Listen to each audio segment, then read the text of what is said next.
Ang mga nakahukay ng Yamashita Treasure bago lamang ay napakagandang halimbawa, napakagandang ebidensya na tunay talaga ang mga kayamanang ibinaon, itinago po sa iba't ibang lugar sa kabundukan ng Pilipinas. Kung baga, Yamashita Treasure, Great Evidence. At isa pong gustong malaman ng atin pong mga kababayang treasure hunter kung ano-ano ang mga napaglagyan ng mga na-recover na gold bars ng Yamashita Treasure. Kaya panuorin po ninyo, tutukan po ninyo hanggang sa matapos ang bidyong ito sapagkat napakahalaga po ito para po sa mga naghahanap ng itinagong kayamanan ng mga Japanese Imperial Army.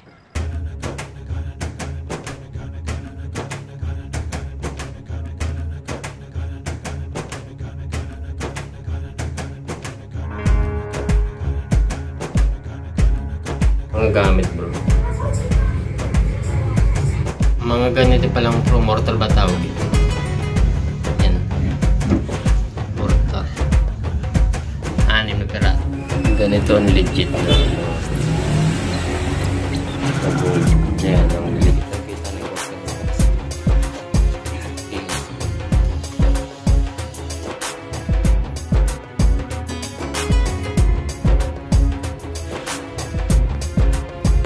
Magandang araw po sa inyong lahat, mayong adlaw sa inyong tanan diha sa Kabisayaan ug Kamindanawan na imbag na aldaw kada kayo amin mga kabisatayo ng mga Ilocano.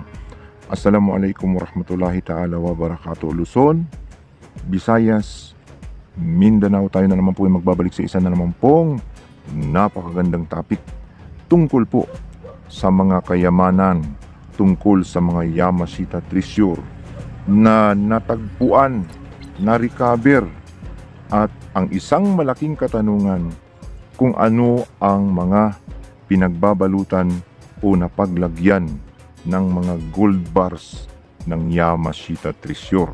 Napakahalaga po ang ating ibabahagi sa inyo kasi hango po ito sa tunay o may mga ebidensya, may mga patunay ng totoong nakuhang kayamanan ng Yamashita Treasure. Kaya panoorin po ninyo ito hanggang sa matapos ang bidyong ito.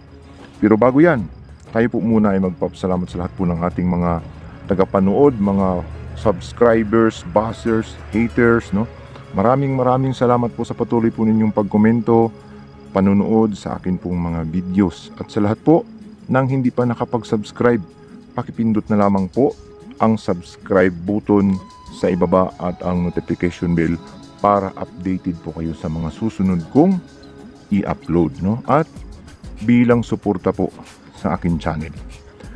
So tayo na naman po ay magbabalik nga sa isa na naman pong napakagandang topic natin pong pag-uusapan ngayon. At ito nga ay tungkol po sa mga napaglagyan, napagbalutan, no, ng mga gold bars, no? Mga ginto ng Yamashita Treasure. Yan po ang gusto nating malaman bilang Yamashita Treasure Hunter na hindi pa nakakatagpo, hindi pa nakakatuklas, hindi pa nakakakuha. Yan ang gusto nating maintindihan, no? Malaman mula po sa mga nakarecover kung ano yung mga konkrito, ano yung mga napagbalutan, ano yung naka-sealed, naka-chamber sa mga gold bars, nakabalot doon sa mga ginto ng Yamashita Treasure. So bago tayo pumunta dyan, no? Bago tayo dumiritso dyan, ay mag-shoutout po muna tayo sa lahat po ng mga kababayan nating treasure hunter sa buong Pilipinas. Shoutout po sa inyong lahat, no?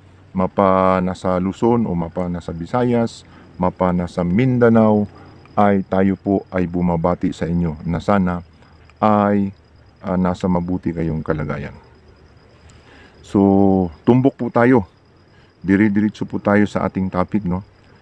So napakarami nga pong mga kababayan natin ang gustong malaman ito, yung mga napagbalutan, napaglagyan ng Yamashita Treasure gold bars, ginto, na mga nahukay na o nakakuha na, itong mga nakakuha na Ah, ito po ang gusto nilang maintindihan, gusto nilang makakuha ng ideya, no? Kasi sila din ay naguhukay at naghahanap din ng Yamashita treasure at yung kanila pong mga hinuhukay ay positive. May mga sign, may mga markers din sila na natatagpuan sa kanila pong digging site. Kaya gusto nilang makakuha ng idea, baka sakaling kapag nakita nila ito ay maaaring kaparihas doon po sa mga nahukay na napagkuhanan na ng Yamashita treasure na mga gold bars, mga ginto. So unahin po natin yung mga nauna nating mga kababayang nakakuha, no?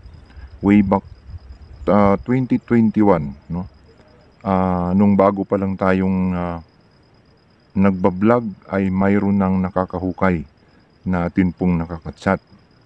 At yun nga ay mga konkrito, no?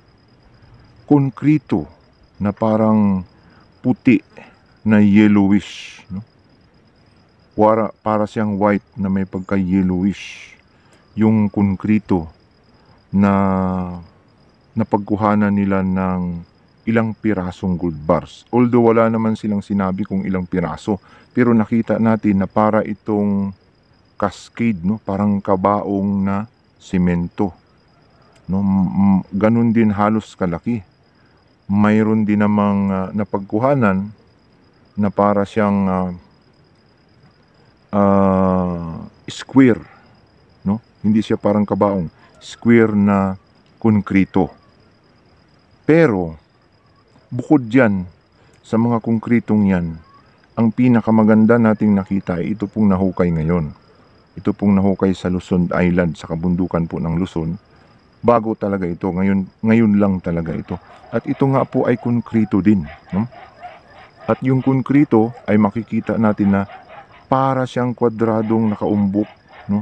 Para siyang malitang malaki, alanganin kabaong, alanganin naman parang malita na pahaba. Hindi natin alam kung gaano kahaba ito, pero makikita natin sa litrato na ito po ay parang square siya na pahaba na parang kabaong din. Pero ang kulay niya ay parang puti na may pagka gray na may parang alkitran na nakabalot sa kanya, no? Parang naghalo ng gray sa baba, no? At binalutan ng parang alkitran, no? Dark gray yung balot. At yung loob niya, yung binalatan nila ay parang puti nga, no? Parang may pagkaputi at sobrang tigas nito. Maaring ito ang nahugot nila mula doon sa tunnel, no, na sa flooring na kanila pong binabasag. Yun po yung napaglagyan ng mga gold bars. Hindi natin alam kung ilang piraso itong parang kabaong na ito. Baka naman ay hindi lang iisa ito. Isa lang yung ipinadala sa ating picture o larawan. Pwedeng ilang piraso ito, tatlo ito, o mahigit sa tatlo ito. Ito pong mga ganitong klaseng konkrito, no, na parang kabaong. So yun po yung latest, no, na napagkuhanan ng Yamashita treasure na gold bars, no. At kung pag-uusapan ng gold bars, siyempre may ginto rin bukod sa gold bars. Ito pong mga gold coins. At banga nga ang napaglagyan, no. Ayon sa kanya, may mga pictures yan na ipinadala sa atin na hindi natin pwedeng i-post sapagkat may mga mukha. Ay bit-bit niya yung mga pira-pirasong banga, no. Yung banga na old, yun ang napaglagyan, no, ng mga gold coins. At isa lang yung mga pinapakita niya, mga pira-piraso lang, pero ang alam ko, siyempre hindi niya pinapakita yung madami. Madami ito. Kasi hindi naman nagtatago ang mga Japanese Imperial Army ng ganun lang kaliit kapag sa loob ng tunnel. Medyo madami ito, big treasure ito kanila pong nakuha, no. So yun po yung pinakalitis. Pero pag-usapan pa natin yung iba, yung nakuha naman sa may Quezon Province, no. At ito nga po ay inihalo sa putik yung clay na dark gray, no. Dark gray, tandaan natin yan, yung dark gray ay may layer, no. sa ilalim na parang circular o patanil din doon, kasi sa itaas ay normal ang lupa, pero sa ilalim kasi sila dumaan, baka nag-drift sila o ang kanilang hukay ay pa-horizontal, no? At yun nga ay doon sa malayo mula sa sign ay 50 meters ay nakahalo lang sa mga putik na sa gilid sa sapa, no? Kasi distansya sa sapa ang kawayan na nakatriangle, din from sa kawayan nakaharap sa araw northeast, nandoon po yung Yamashita Treasure na walang sign sa itaas, pero mula sa sign ay gumapang pala ito at sinaraduhan siguro nung paatras sila. Doon hinalo sa mga putik, no? At nakalagay daw ito sa mga box na kahoy, pero wala na yung kahoy, durug-durug na. At makikita nga natin medyo magaspang yung mga gold bars, no? Nahalo kasi sa putik o sa lupa. Kaya naging ganun ang mga itsura ng mga gold bars. Nirebar nila ito, ginawang tagwa 1 kilo para ipasuri sa Geo Sciences, no? Sa ahensya po ng DNR, doon po nila napasuri ito. At positive nga na 100% na 24 carats ang kanila pong nakuha na Yamashita Treasure gold bars, no? So, iba't iba, no? Ang pinaglagyan. Mayroong konkrito na parang box, no? At kung parang box siguro yung mga sign sa labas, makikita natin yung parang mga box na sign. Kasi may mga sign, maaari itong ating ka-treasure hunter na parang mga box na bato sa labas. At yun nga ay nagpapahiwatig na ganun style, ganun klaseng pinaglagyan. At yun, gold bars na nasa loob ng mga konkretong mga parang kwadrado. Yun po yung napaglagyan na may mga ebidensya, no? At yun din yung nahalo sa putik na mga gold bars, clay, no? Ito po yung mga pinaka-latest na may mga patunay, may mga videos, may mga naipasa sa ating mga pictures, no? Na hindi naman natin pwedeng ilantad lahat para po yan sa safety ng ating pong kababayang nakahukay ng Yamashita Treasure. So doon po sa mga nagko-comments na wala naman nakita, wala namang ipinapakita, kung ikaw ang nakakuha, ay masaya ka ba kapag ipinapakita? So tama na naibahagi natin, naipamahagi natin ang impormasyon para makapagbigay ng patunay, no, ebidensya, encouragement, para gaganahan po ang iba sa ating mga kababayang Yamashita Treasure Hunter na hanggang sa ngayon ay hindi pa nakakahukay, no? Yung iba, napakarami nilang equipments, may mga backhoe pa na ang dami-dami, pero nahirapan pa silang hanapin, no? Pero itong mga kababayan nating nakahukay ngayon, bago lang, challenge, kasi piko lang ang gamit eh. Piko lang, no? Wala pa silang mga kagamitang napakaganda, pero nabiyayaan sila ng mga gold bars, gold coins mismong sa loob ng kwarto, doon sa loob ng tunnel na kanila pong napasok. So napakaganda po ang mga Yamashita Treasure na nasa loob ng tunnel na nakasarado, no? Kasi pag nabuksan mo ay hindi na ganun kalalim.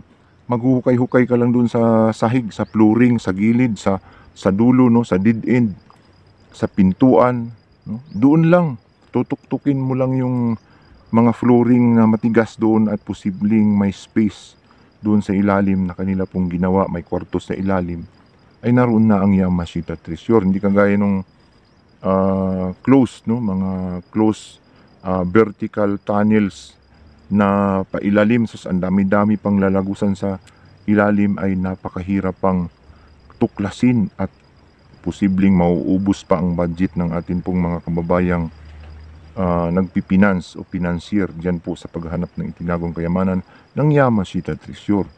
So ito pong mga nakakahukay na ganito ay napakaswerte, no? Swertihan lang kasi ang paghahanap ng Yamashita treasure. Mayroon ngang iba nag-aararo lang, walang interes, pero bigla na lang bumulagta sa harap nila ang kayamanan, kaya nakakakuha sila. Mayroon namang iba na may interes, pero hindi pa nakakahukay. Kahit na anong hukay, namulubi na lang, wala pang mahukay. Pero may mga sign naman. Kasi hindi para sa kanya, hindi ibibigay sa kanya, baka mamaya may mangyayari sa kanya o baka naman ikakapahamak niya. Kaya imbis na mapunta sa kanya, ay alam kasi ng tagapaglikha natin kung anong ikabubuti sa atin. At kung ano yung ikakasama. Kaya posibleng ganun ang mga rason kung bakit may iba sa atin ang hanggang sa ngayon ay hindi pa nabibiyayaan ng mga ganitong klaseng Yamashita treasure. So, yun nga ito lang ang may ebidensya. Hindi na natin babanggitin yung mga napaglagyan ng mga kwento-kwento, yung mga wala pang nakita nating patunay sa ating mga mata. Kasi posibleng hindi totoo yun, posibleng usap-usapan lang yun na magbigay sa atin ng kamalian. Pero ito kasi ay mayroon tayong nakausap na tao, nakachat na nakakuha, na mayroong pictures, may videos, may mga ipinapadala sa atin. At hinggit sa lahat ay maaaring mababalatuhan tayo, magkakaroon tayo ng balato. Hindi natin ini-expect ito sa atin pong mga kababayang nakahukay ng Yamashita treasure. Pero kapag tayo ay binigyan, ay wala tayong magagawa at posibleng pag binigyan tayo ay mababahagian ko rin yung mga naghihirap nating kababayan. Kasi kapag may biyaya, ay biyayaan din natin yung iba na nangangailangan. So yun po yun. Yun po yung katotohanan dyan. So sa lahat po ng mga kababayan natin na gustong makakita ng video, gustong makakita ng larawan na marami na patunay, ay pasensya na. Kasi kapag ka mga ganitong klaseng kayamanan, ay ayaw pumayag ang atin pong mga kababayang treasure hunter na ilantad ito. Yung makikita natin na nakalantad dyan na mga ibinablog natin na iba na naghahanap ng buyer, duda pa tayo dyan na piki yan, na fake yan. Kasi sa dami noon na mukhang mga tanso ang mga itsura, tapos ipinapakita na wala man lang katakot-takot, yun ay mag-iisip tayo na baka piki yun. Kasi pinapakita, bakit ipinapakita? Kayamanan yun. So itong mga nakakakuha na ito ay nahihiya lang kasi matagal natin silang kausap. Tapos nagtatanong sa atin sa mga sign markers. Then kapag nakakuha sila at dididmahin tayo, ay baka naman ay mahiya naman. Kaya para magkaroon naman sila ng respeto sa atin ay nakikipag-communicate sila sa atin dahil nagsimula sila sa wala, nagkaroon sila at malaking pasasalamat. Kasi kung hindi dahil sa mga nagbablog na mga treasure hunter, ay hindi gaganahan ito pong mga treasure hunters na naghahanap. Kaya isa ring paraan ang mga vloggers ng Yamashita treasure na nakakapag-encourage sa mga kababayan nating mga nakakahukay, nakakakuha ng kayamanan ng Yamashita treasure. So, pasensya na po kayo. So, yan lang po, yan po ang mga latest, na napaglagyan ng kayamanan. Yung konkrito na yon, yung nabanggit natin kanina, ay may mga evidence na yun po ang pinagbalutan ng kayamanan. At yung simento, maaaring dito po yun sa kabundukan ng Luzon, madalas simento ang ginagamit. Kasi may mga simento kasing makukuha ang mga Japanese Imperial Army noong Second World War kasi malapit lang sa mga syudad. Malapit lang sa napakaraming pamilihan ng simento, madaling kumuha ng simento para lumikha ng mga matitigas na bagay. Pero yung mga malalayo, kagaya ng Visayas, Mindanao, ang ginagawa ng mga Hapon ay mga chemicals na pangpatigas, hinahalo sa clay, yung clay, yung lupa, pinapatigas nila na parang mga bato, parang mga palanas, no? Yung dapanas na sinasabi nila ay ginagamit din ng mga Hapon diyan sa Mindanao para pagtaguan ng treasure kasi hindi nahahalata, no? Kapag pinatigas nila ang dapanas o palanas ay hindi halata na ito ay pinaglagyan pala nila ng treasure, kaya maring nilakad-lakaran lang ng mga kababayan natin. Nandoon lang pala sa mga dapanas sa palanas, hinalo yung mga gold bars, no? Mga treasure na itinago po ng mga Japanese Imperial Army. Kaya possible na diyan sa kabundukan ay mga batong pinatigas, mga clay na pinatigas, mga batong niriprap na hinaluan ng chemicals na pangpatigas. Yun po ang posibleng ginawang chamber ng Yamashita Treasure sa Kamindanawan at maging sa Visayas. May mga ngilan-ngilan na may simento sa mga lugar na malapit sa syudad, no? Kagaya ng Davao, no? Diyan sa Leyte, sa Cebu City, ay malapit sa mga syudad, ay posibleng gumamit din ang mga Hapon ng simento talaga. Pero sa mga liblib na kabundukan at wala na silang mahugot, yun nga nasabi natin yun ng chemicals na ginagamit sa mga pinapatigas nilang pinagtataguan ng kayamanan.